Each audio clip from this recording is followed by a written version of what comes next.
পাকা আমের মৌসুম শুরু হয়ে গেছে। বাড়িতে পাকা আম আসবে আর পাকা আমের শরবত করব না, তাই কি কখনো হয়? আজ আমি পাকা আমের শরবত তৈরি করব। এই গরমের মধ্যে ঠান্ডা ঠান্ডা পাকা আমের শরবত সে তো অতুলনীয়। পাকা আমের শরবত করার জন্য আমটাকে আমি কেটে নেব। আমটা খোসা ছাড়িয়ে নেব না, খোসা সহই আমটা কেটে নেব। আমটা কেটে নিয়ে চাকু দিয়ে এইভাবে ছোট ছোট টুকরো করে নেব। এই তো আমটা কাটা হয়ে গেল, কি সুন্দর ফুলের মতো করে কেটে নিলাম।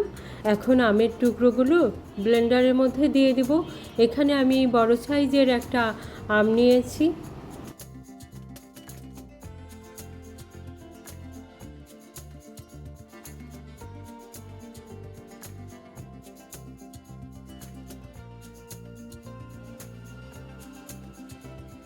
এখন আমি 1 গ্লাস ঠান্ডা পানি দিয়ে দেব।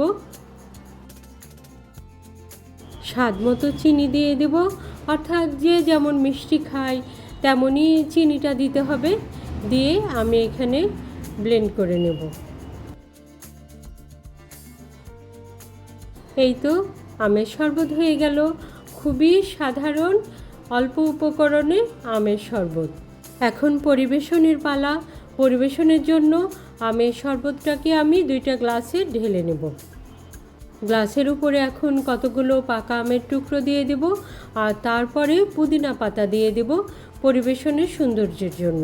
আমার মতো এভাবে পাকা আমের শরবত তৈরি করে খেতে কে কে পছন্দ করেন কমেন্টস করে অবশ্যই জানাবেন। আপনারা ভালো থাকুন, নিরাপদে থাকুন।